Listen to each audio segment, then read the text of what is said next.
Ei, gente, meu nome é Lucas Olabella e vou apresentar para vocês o nosso seminário da disciplina de projetos de agente IA. Eu vou começar dando uma introdução mesmo sobre o nosso tema, que é agentes multimodais de navegação e interfaces gráficas, percepção grounding e agentes de uso de computador. E a ideia central, né, como o título já diz, é basicamente a utilização de agentes para fazer a navegação em interfaces gráficas e agir como o humano agiria mesmo, interagindo com a interface gráfica, clicando, scrollando, digitando, todas essas coisas. E é isso. E a apresentação está organizada em três, assim, sessões principais, né? Que primeiro é a percepção e grounding, que é basicamente a ação, né, do agente de localizar e com precisão um elemento certo a partir de uma captura de tela, porque ele recebe uma captura de tela, né, e com base nessa captura de tela ele vai decidir as ações que ele vai tomar e todas essas coisas. Em um segundo momento, a gente vai comentar sobre ambientes e benchmarks, então, como a gente avalia, né, o desempenho desses agentes e todas essas coisas. Em terceiro, a gente tem paradigmas de arquitetura. Aí agora eu vou comentar por que que é interessante a gente operar a interface gráfica de usuário, né, por cima. Então, vou começar falando como que era feito, assim, é feito até hoje, né, mas agora está surgindo a possibilidade de utilizar esses agentes. Mas antigamente e até hoje, né, são utilizados essa abordagem clássica, que é basicamente o acesso dessas interfaces gráficas através de scripts, APIs e acesso no back-end. Só que ela tem algumas fragilidades, sendo a primeira delas é que ela pode quebrar com muita facilidade quando a aplicação muda, né, alguma coisa na aplicação muda, então sua API ou seu script não funciona mais da mesma forma que ele funcionava na versão antiga dela, então quebrou. É, Em segundo lugar, a gente tem a exigência de integração dedicada por serviço, então não é algo generalizado que funciona para qualquer interface gráfica, qualquer serviço. É algo que você tem que fazer especificamente para, né, para cada interface gráfica, para cada serviço. E uma terceira, né, fragilidade dessa abordagem clássica, uma desvantagem, né, é que ela deixa de fora a maior parte do software, porque tem muita coisa dentro do software e dentro do software, né, que você não consegue fazer sem ser através da interface gráfica, né, não tem API para tudo e você não consegue fazer tudo por script, acesso ao back-end, então tem coisas que realmente você só consegue fazer através da interface gráfica e é por isso que é interessante, né, já emendando aí do lado direito do slide, ah, né, esse uso mesmo de agentes para agir como humanos nessas interfaces, e basicamente ele vai receber a captura de tela, né, vai analisar essa captura de tela, e então ele vai decidir a próxima ação dele a ser executada, se ele vai clicar, se ele vai scrollar, se ele vai digitar, ou qualquer coisa, e a parte, assim, acho que mais interessante é que isso é geral para qualquer aplicação. Então, você não fica dependendo de API, de script, de acesso no back-end. É um agente ali que vai ver sua tela, né, a captura da sua tela e vai, assim, sequencialmente tomando ações e decidindo, né, os próximos passos dele. Só que, já adiantando, assim, principal dificuldade é, desses agentes, né, são essa parte de tomar as ações de fato, de clicar no botão que você quer, de, enfim, fazer a coisa que você quer. Então, mas isso vai ser discutido mais para frente. Então, próxima coisa aqui que nós temos, eu vou falar sobre o ciclo da percepção e da ação, que basicamente é que a navegação nessas interfaces gráficas é um processo de decisão sequencial, né? Então, o agente, a cada passo, né, dessa sequência, ele vai observando, né, a sua captura de tela, vai, é, enfim, calculando a próxima ação dele, e a gente consegue ver isso refletido nessa formulazinha, que basicamente ele recebe o objetivo dele, ele também tem um histórico de todas as outras coisas que ele já fez antes, né, para ele tomar uma decisão melhor com base nas decisões que ele já tinha tomado antes. E essas duas coisas, né, esse histórico e esse objetivo são aplicados a essa função PRI aqui, E, com base nisso, o resultado disso vai dar a nossa próxima ação que o nosso agente vai tomar. Então, ele fica fazendo isso sequencialmente, a quantidade de vezes que você quiser, ou até atingir o objetivo dele. E, enfim, ele vai analisando as coisas que ele fez no passado e tentando aproximar mais desses objetivos, sabe? Com base nas próximas ações dele. E uma coisa é que esse ciclo, né, ele impõe três principais exigências no nosso agente, que é a percepção, que é a capacidade de extrair da tela os elementos relevantes e o seu significado. Também tem o raciocínio, que é basicamente a capacidade de decompor o objetivo, né, que ele recebe em subtarefas e planejar os passos dele.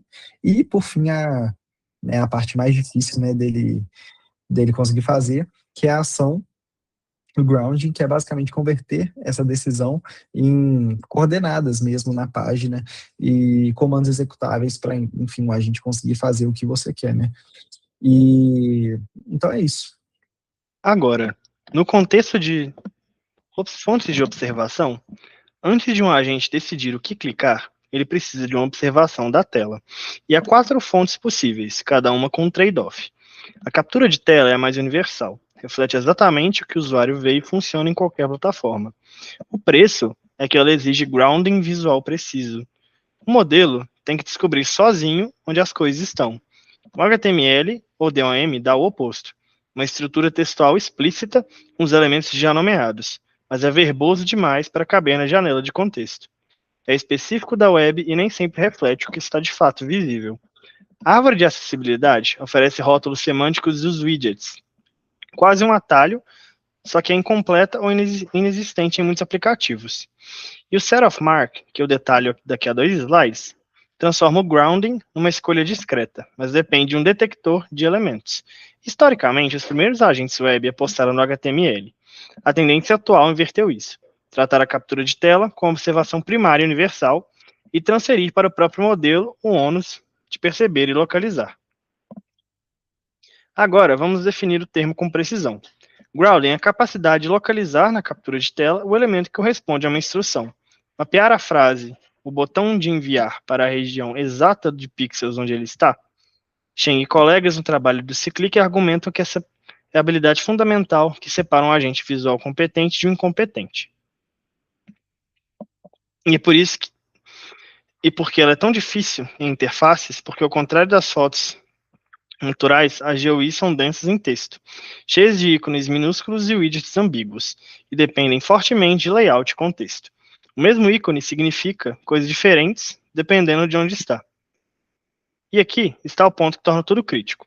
A gente pode entender perfeitamente o que precisa fazer, e ainda assim errar por poucos pixels a posição do clique. E aí ele falha a tarefa por completo. Entender não basta, é preciso acertar onde clicar. Para medir isso de forma isolada, criaram um benchmark ScreenSpot. Centenas de capturas e centenas e mais de 1000 instruções cobrindo iOS, Android, macOS, Windows e Web. Resultado revelador. Os VLMs de propósito geral da época eram surpreendentemente fracos em grounding. Foi isso que motivou toda uma linha de pesquisa dedicada. A primeira estratégia à esquerda é a marcação visual, ou set of mark. E o bonito é que ela funciona por prompting, sem treinar o modelo. A ideia é um detector gerar regiões candidatas, você sobrepõe marcas numeradas à imagem. Aí o modelo de linguagem não precisa mais inferir coordenadas. Ele só diz, aciona a marca 7. Isso transforma um problema de regressão de coordenadas num problema de escolha discreta. Muito mais fácil. Zeng e colegas mostraram algo forte com isso. O GPT-4 é um agente web generalista competente, desde que adequadamente aterrado. Ou seja, o modelo já entendia, falava, faltava dar a ele a âncora certa. A segunda estratégia direita é treinar VLMs especializados em GUI. O Code Agent de 18 bilhões de parâmetros combina codificações de baixa e alta resolução, chegando a 1120 por 1120 pixels. E essa alta resolução é decisiva para enxergar textos e ícones diminutos. Ele já superava métodos que consomem HTML, operando-se a partir de pixels, tanto em PC quanto em Android. E o UI Stars levou isso ao limite. Um modelo nativo único que percebe apenas screenshots, com ações unificadas entre plataformas e raciocínio deliberativo. O tal sistema 2, com decomposição de tarefas e reflexão, ele reporta o estado da arte em mais de 10 benchmarks. E a lição que analisa os estratégias é essa: o gargalo está mais na ação, no grounding, do que na compreensão. Falando ainda da percepção, vou falar um pouco agora da resolução e a modelagem do espaço de ações. As interfaces reais de desktop geralmente têm resoluções altas, como 1920 por 1080 pixels, sendo que elas estão cheias de pequenos elementos ali nelas. O problema é que os codificadores visuais tradicionais, eles comprimem a entrada para resoluções como 224 por 224 pixels, que é muito menor. E ao fazer isso, eles destroem os detalhes que diferenciam um botão clicável de um texto qualquer, por exemplo. Então, para resolver isso, os modelos visuais especializados, como o CodeAgent, eles adotam altas resoluções, como 1120 por 1120 pixels, que preserva muito bem esses ícones e textos. No entanto, processar imagens assim aumenta tanto o custo computacional quanto o custo financeiro, já que são imagens com uma qualidade maior. Uma saída adotada por algumas arquiteturas é a tensão de duas vias. Nela você vai mandar uma imagem global com uma baixa resolução, só para o agente entender mesmo o contexto geral da tela. Junto com ela, vão ser enviadas também recortes de alta resolução nas regiões onde ele precisa focar. E beleza, uma vez que ele viu a tela, como que ele vai executar as ações? Basicamente, tem duas famílias de representação para isso: as ações discretas e as ações contínuas. Na ação discreta, uma ferramenta externa, ela vai rodar antes, identificar todos os botões e colocar um número em cima de cada um. Mais simples para o modelo aprender, mas a ferramenta é uma ferramenta externa, né? Então, caso ela não marque algum botão importante ou alguma coisa assim, o agente nunca vai conseguir clicar nele, porque ele não tem esse controle.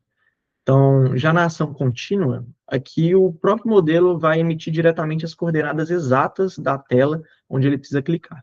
Então, é uma abordagem muito mais poderosa, mas também não depende de ferramentas externas. O preço disso é que exige um agente com um grounding visual muito mais preciso. Um outro grande desafio também é unificar esse vocabulário de ações, né? Então, como que vai fazer para um modelo entender que um clique no mesmo modelo, né? Ele tem que entender que um clique no Windows vai ser um toque no Android, por exemplo. E bom, agora avançando um pouco aqui para avaliação, a gente trouxe uma tabela com os principais benchmarks da área e a mudança na forma de avaliar é um grande salto da literatura recente. Antes, os modelos eles eram avaliados apenas baseado na correspondência de ações, como no Mind2Web. A avaliação apenas checava se a IA tomava a mesma ação que um humano tomaria. O problema é que isso superestima muito a competência real do agente. Hoje, a avaliação ela exige ambientes executáveis. Então, em vez de apenas comparar essa correspondência de ações ali, o teste verifica se houve uma mudança no estado real do sistema, ou seja, não basta só a IA sugerir um certo passo. O sistema ele realmente vai checar se, por exemplo, uma tarefa que era para enviar um e-mail, ver se esse e-mail realmente foi enviado. Então, ferramentas como a Web Arena fazem isso para web, enquanto, por exemplo, o OS Word faz isso para desktop. E eu quero dar um destaque especial para o OS Word. Ele é basicamente um ambiente de sistema operacional complexo, que vai englobar tanto Ubuntu, quanto Windows, quanto Mac, e ele testa o agente em longas tarefas, que vão exigir, por exemplo, abrir aplicativos de verdade, manipular e alterar arquivos, alternar entre vários programas, ou seja, ele é um teste que vai demandar uma longa exposição, muito complexo. E aqui, colocando esses cenários reais complexos à mostra, os resultados mostram que, enquanto humanos concluem cerca de 72% das tarefas, os melhores agentes de IA daquela época ali, eles chegavam apenas a cerca de 12% de sucesso. E essa diferença mostra que a IA ainda esbarra em três deficiências: a falta de conhecimento operacional de como os sistemas realmente funcionam, então, qual é a consequência de clicar num botão, por exemplo, a falha em tarefas de longo horizonte, ou seja, o agente se perde em tarefas muito extensas, que exigem muito espaço, e principalmente o grounding, como eu citei antes, o modelo até entende, em teoria, o que ele precisa fazer, mas na prática, ele erra a coordenada dos pixels, por exemplo, clica no lugar errado e vai estragar a tarefa inteira. Agora entramos nos paradigmas de arquitetura. Existem, no fundo, duas grandes filosofias de como construir esses agentes e elas são bem contrastantes. A primeira, à esquerda, são os frameworks modulares. A ideia aqui é pegar um modelo comercial de propósito geral, o GPT-4V é um exemplo clássico, e orquestrar tudo em volta dele por software. Ou seja, você acopla prompts elaborados, memória, detectores de elementos, módulos de planejamento e reflexão, tudo em torno de um modelo que você não treinou. E a grande vantagem é essa, a prototipagem é rápida. Você já aproveita o modelo potente sem precisar treinar nada. Mas o custo disso aparece nas vantagens. O grounding, engenharia de prompt frágil, você tem latência e custo, porque são várias chamadas ao modelo, e existe uma separação artificial entre perceber e agir, já que são módulos diferentes conversando entre si. E é justamente essa separação que limita o grounding. A segunda filosofia, à direita, são os modelos nativos de ponta a ponta. E aqui é o oposto. Um único modelo que percebe a tela e emite a ação diretamente.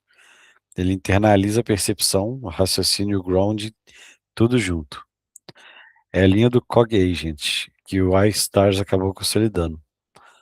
As vantagens são grounding mais preciso, menor latência e capacidade de aprender com as próprias trajetórias de interação. E o custo, claro, é que exige enorme quantidade de dados, treinamento dedicado. Não é barato, nem rápido, é custoso. E a mensagem que fica embaixo, a tendência do campo é claramente convergir para esse segundo lado. Dados em larga escala, ações unificadas entre plataformas e raciocínio deliberativo embutido no próprio modelo. Mas tem uma coisa que vale para os dois paradigmas, independente de qual você escolha. Um agente que vai executar tarefas longas precisa mais que só perceber e clicar. Ele precisa de um mecanismo de controle, algo que organize a sequência de decisões ao longo do tempo. E a literatura destaca três componentes que aparecem repetidamente. Primeiro, é o planejamento, a capacidade de pegar um objetivo grande de alto nível, quebrar em subtarefas executáveis, muitas vezes de forma hierárquica. Isso permite que o agente raciocine sobre as etapas antes de sair agindo.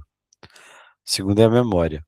Ela preserva o que já foi tentado, quais páginas já foram visitadas dentro do episódio, e em alguns casos entre episódios.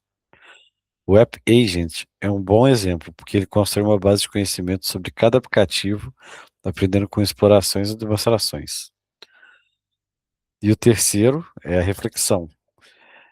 É o agente perceber que uma ação não teve o efeito que ele esperava e revisar o plano. É o comportamento que a gente associa ao raciocínio deliberativo, do tal do sistema 2, que modelos como o Stars incorporam. E, para resumir, é justamente a ausência e a maturidade desses três mecanismos que explica, em boa parte, porque o desempenho dos agentes se despenca à medida que a tarefa fica mais longa.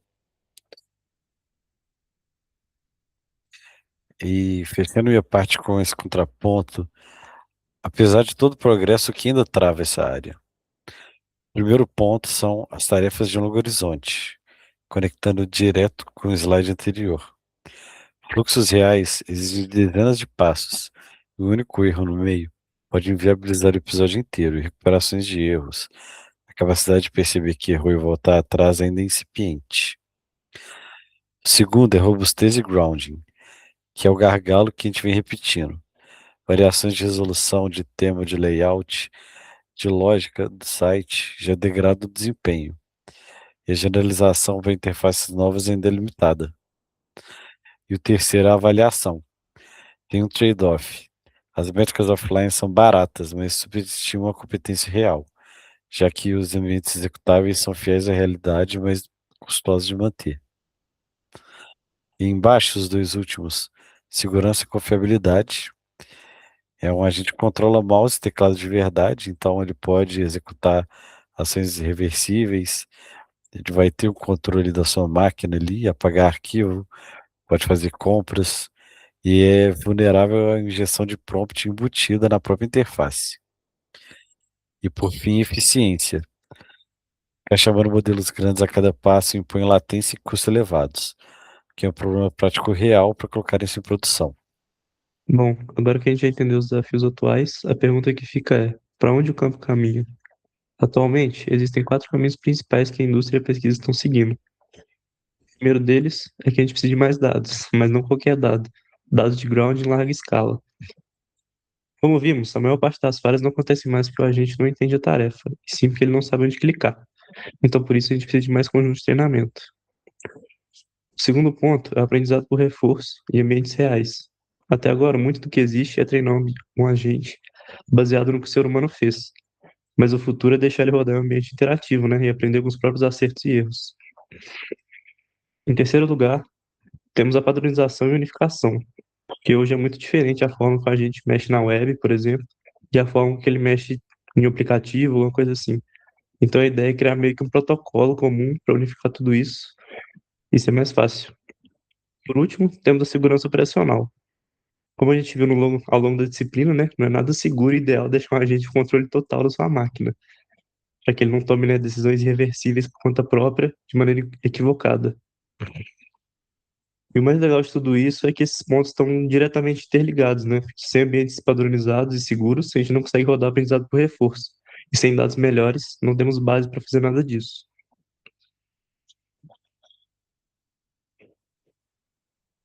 E com isso, chegamos à conclusão, baseada em dois fatores essenciais que vão ditar a velocidade do progresso da área. O gargalo dominante, sem dúvida, é o grau de visual confiável. Hoje, os agentes são espertos, entendem o contexto, mas pecam na dificuldade motora de achar um botão e acionar o elemento com a precisão de um ser humano. O segundo fator é como que a gente avalia as IAs. Hoje, ferramentas como o Web Arena mudaram o jogo, colocando a gente em um sistema de verdade e verificando se a tarefa foi cumprida no final, o que revelou que a máquina está bem distante do desempenho humano, mas é a única forma de medir o avanço real. Mas a tendência mais nítida de resolução que o mercado está adotando é a migração de frameworks modulares, como o GPT-4, para os modelos nativos ponta a ponta, que internalizam toda a percepção e ação de forma unificada. Em resumo, para o avanço sustentável da área, a gente precisa de unir todos esses pontos citados anteriormente. Obrigado.